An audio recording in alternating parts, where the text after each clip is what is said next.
இந்த வீடியோ மூலமாக கலப்படம் செய்யப்பட்ட பாலை இனங்காணக்கூடிய அந்த பரிசோதனை ரீதியான முறைகளை தான் இந்த வீடியோவின் மூலம் பார்க்க உள்ளோம்.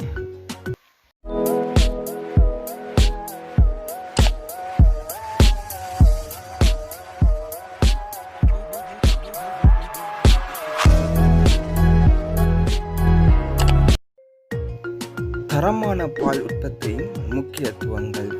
பால் மீது நுண்ணங்கிகளுடைய தொழிற்பாட்டை தடை செய்து கொள்ளலாம். பாலின் களஞ்சிய காலத்தை அதிகரித்துக் கொள்ள முடிகின்றது. பால் உற்பத்திகளுடைய தரத்தை உறுதி செய்யலாம். சந்தை கேள்வியை அதிகரித்துக் கொள்ள முடிகின்றது. பால் உற்பத்தி பொருட்களின் பழுதடைவதை தடுத்துக் கொள்ளலாம். ஒரு தரமான பால் மீது என்ன விடயங்கள் செல்வாக்கு செலுத்துதென்றால், முதலாவதாக நுண்ணுயிர் மூலகங்கள், அதே போன்று பாலினுடைய கட்டமைப்பு, பாலில் அடங்கியிருக்கக்கூடிய அந்த உடற்கலங்களோட எண்ணிக்கை, இந்த மூன்றும் தான் பால் தரத்தின் மீது செல்வாக்கு செலுத்தக்கூடிய காரணியாக இருக்கின்றது. அதில் பாலினுடைய கட்டமைப்பை பார்க்கின்ற பொழுது அந்த பால்ட கட்டமைப்பில் தான் அந்த பாலினுடைய தரமே வேறுபடுகின்றது. பால்ட கட்டமைப்பு எனப்படுவது அந்த பாலில் அடங்கியிருக்கக்கூடிய கூறுகளுக்கு அமைய அவை வேறுபடுகின்றது. அதில் நீர் சதவீதம், கொழுப்பு சதவீதம், புரத சதவீதம், இலக்ட்ரோஸ்ட அளவு, தனிப்பொருட்கள அளவு, மொத்த திண்மப் பொருட்களினுடைய அளவு, இதெல்லாம் பாலினுடைய கட்டமைப்புக்கு மாறுபடுகின்றது. பாலினுடைய கட்டமைப்பில் தங்கியிருக்கக்கூடிய காரணிகளை பார்க்கின்ற பொழுது அது பண்ணை விலங்கினம், கறவை காலமும் பருவமும், பால் கரைத்தல் முறை, பால் கரைத்தல் நேர ஆய்டை, சுகாதாரம், இதெல்லாம் பாலினுடைய கட்டமைப்பில் தங்கியிருக்கக்கூடிய காரணிகள். பால்ட தரத்தின் மீது செல்வாக்கு செலுத்துகிற பிரதான காரணங்கள நுண்ணுயிர் மூலகங்களை பார்க்கின்ற பொழுது பாலில் காணப்படக்கூடிய பாக்டீரியாக்கள், பங்கசுகள் மற்றும் ஏனைய நுண்ணங்கிகள் காரணமாக அந்த பால் விரைவாக பழுதடைகின்றது.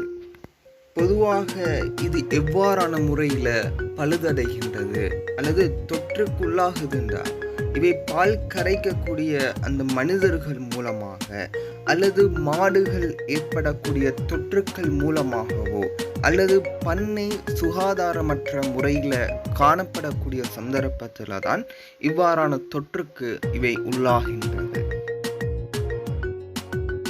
பாலினுடைய தரத்தின் மீது செல்வாக்கு செலுத்தக்கூடிய பிரதான காரணிகளில் பாலில் அடங்கியிருக்கக்கூடிய உடற்கலங்களோட எண்ணிக்கையை பார்க்கின்ற பொழுது பாலில் அடங்கியிருக்கக்கூடிய இந்த உடற்கலங்களோட எண்ணிக்கை அதிகரிப்பதால் நுண்ணங்கிகளோட தொற்றுக்கு அந்த பால் உள்ளாகின்றது.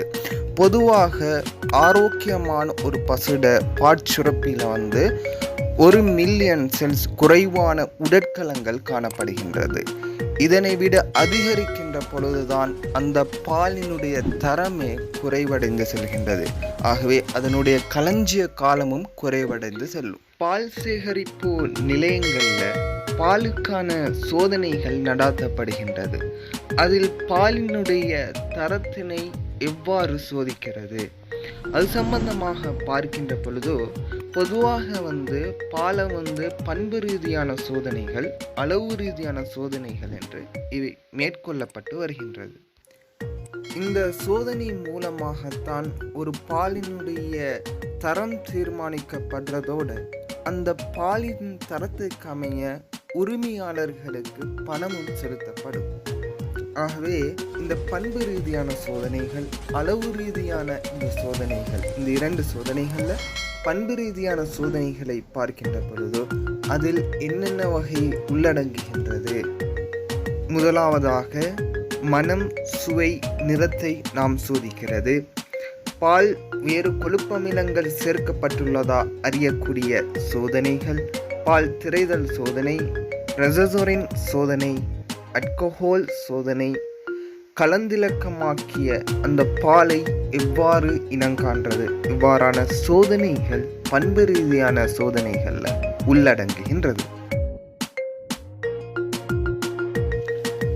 அளவு ரீதியான சோதனைகள்ல தன்னிருப்பு சோதனை, பால்ட கொழுப்பு சதவீதத்தினை துணியக்கூடிய சோதனை, பாலின் மொத்த திண்ம பொருள் சதவீதத்தை துணியக்கூடிய சோதனை, கொழுப்பு அல்லாத திண்மப்பொருட்கள சதவீதத்தினை துணியக்கூடிய சோதனை, பால்ட அமிலத்தன்மையை துணியக்கூடிய சோதனை, இவை அளவு ரீதியான சோதனைகள்ல உள்ளடங்குகின்றது. பண்பு ரீதியான சோதனைகள்ல முதலாவதாக மனம், சுவை, நிறத்தை சோதிக்கக்கூடிய சோதனைகளை பார்க்கின்ற பொழுது பாலின் பௌதிக பண்புகளை சோதிப்பதற்கு உபகரணங்கள் தேவைப்படுவதில்லை. அதே போன்று பாலை சேகரிக்கக்கூடிய நபரினால் அந்த பாலினுடைய தனித்துவமான மனம், சுவை, நிறம் என்பன சோதிக்கப்படுகின்றது.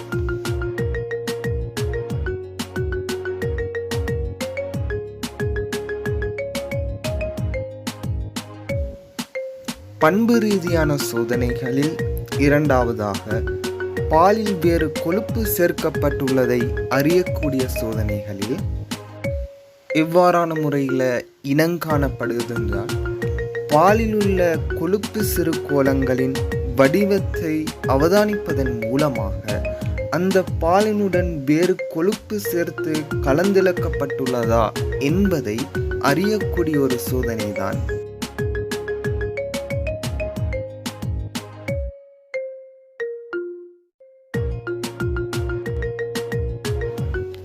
பண்பு ரீதியான சோதனைகளில் மூன்றாவதாக பால் திரைதல் சோதனை, சிஓபி டெஸ்டிங்.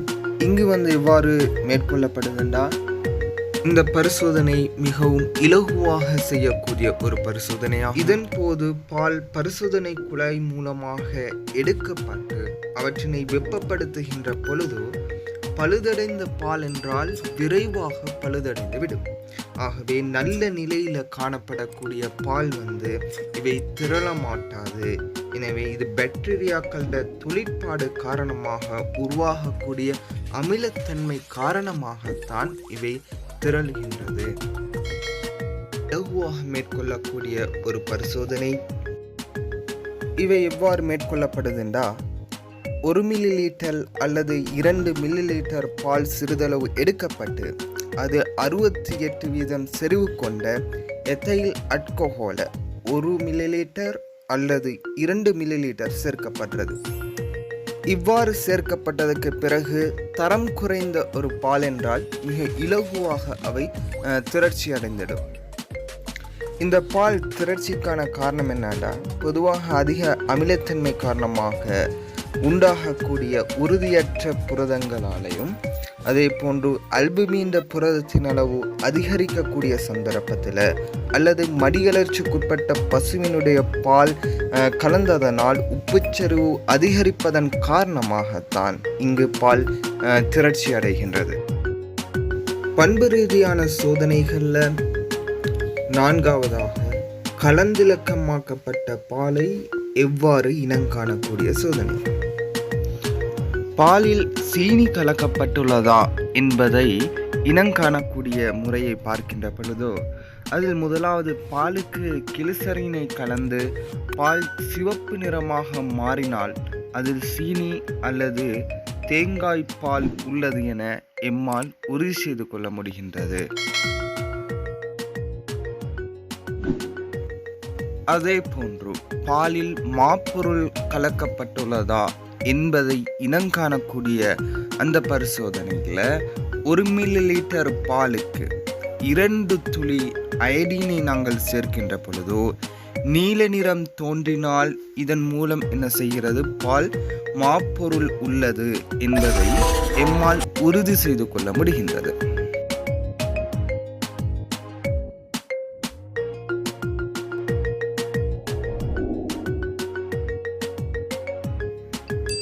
பாலில் உப்பு சேர்க்கப்பட்டுள்ளதா என்பதை இனங்காணக்கூடிய அந்த பரிசோதனையில் 1 மில்லிலீட்டர் பாலுக்கு 10% பொட்டாசியம் இருக்கிறோமேட்டை 2 துளிகள் நாங்கள் சேர்க்கின்ற பொழுதோ அங்கு 2 துளி வெள்ளிய நைட்ரேட்டையும் நாங்கள் சேர்க்க வேண்டும்.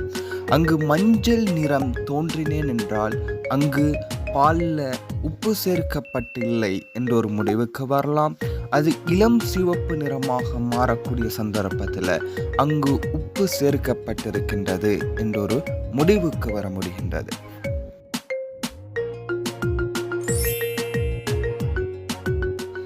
இந்த வீடியோ பிடித்திருந்தால் மறக்காமல் லைக் பண்ணுங்க, ஷேர் பண்ணுங்க. நன்றி.